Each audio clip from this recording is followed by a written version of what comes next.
Assalomu alaykum qadrli futbol muxlislari. Sevimli futbol kanalida o'zbek futboliga oid eng so'nggi yangiliklar. Videoga like bosishni unutmang. Bundan tashqari eng so'nggi yangiliklarni o'tkazib yubormaslik uchun kanalga obuna bo'lib, qo'ng'iroqcha tugmachasini bosib qo'yishingiz mumkin. Futbolchilarning terma jamoa safida Jahon chempionatida ishtiroki klublar uchun ham jiddiy moliyaviy foyda olib keladi.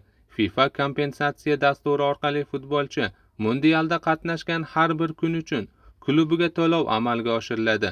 Misol uchun Paxtakor 5 futbolchisi Jahon chempionatida qatnashayotgani uchun 1,485,000 dollar oladi. Neftchi 3 nafar futbolchisi uchun 891,000 dollar. Nasaf hamda Dinamo Samarqand jamoalari 2 nafardan futbolchisi Mundialda qatnashayotgani uchun 594,000 dollardan oladi. Shuningdek, Navbahor, Buxoro va Surxon jamoalari bir nafardan futbolchisini bergani uchun 297,000 dollardan oladi. Bu raqamlarda O'zbekistonning faqatgina guruh bosqichida ishtirok etishi hisobga olingan.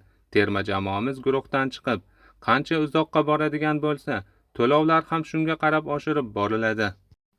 O'zbekiston milliy terma jamoasi Nyu-Yorkda Jahon chempionatiga tayyorgarlik doirasida yig'inni davom ettirmoqda. Kecha bosh murabbiy Fabio Cannavaro mashg'ulotlardan so'ng Jahon chempionati oldidan ichidan o'tayotgan kechinmalar haqida fikr bildirdi. Buni butun vujudimiz bilan his qilib turibmiz. Tobora yaqinlashib kelayotgan ilk Jahon chempionatimiz uchun bor kuchimiz bilan mehnat qilyapmiz. Kanadaga qarshi o'rtoqlik uchrashuvida mag'lub bo'ldik.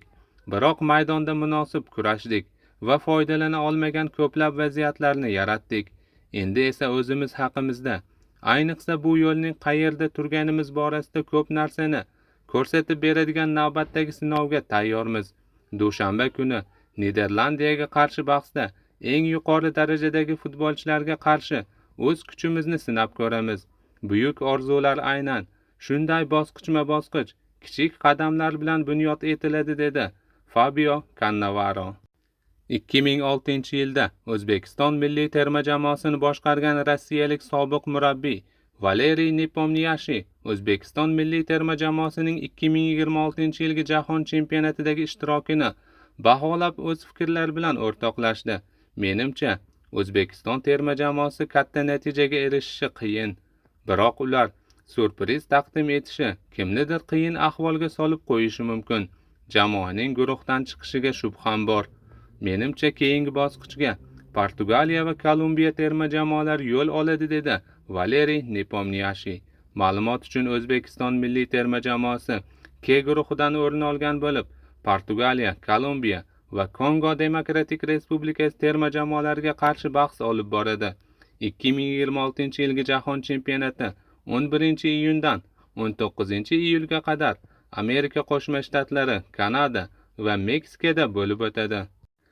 Dunyoga mashhur Skor 90 portali Jahon chempionatida K guruhi vakillarining keyingi bosqichga chiqish imkoniyatlarini baholadi.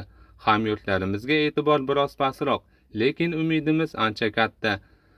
Nashrga ko'ra, Portugaliyaning Jahon chempionati guruh bosqichidan chiqish imkoniyati 64% ga, Kolumbiyaniki 28%, Kongo Demokratik Respublikasiniki 5% ga, O'zbekiston terma jamoasining imkoniyatlari esa bor yo'g'i 3% ga baholangan.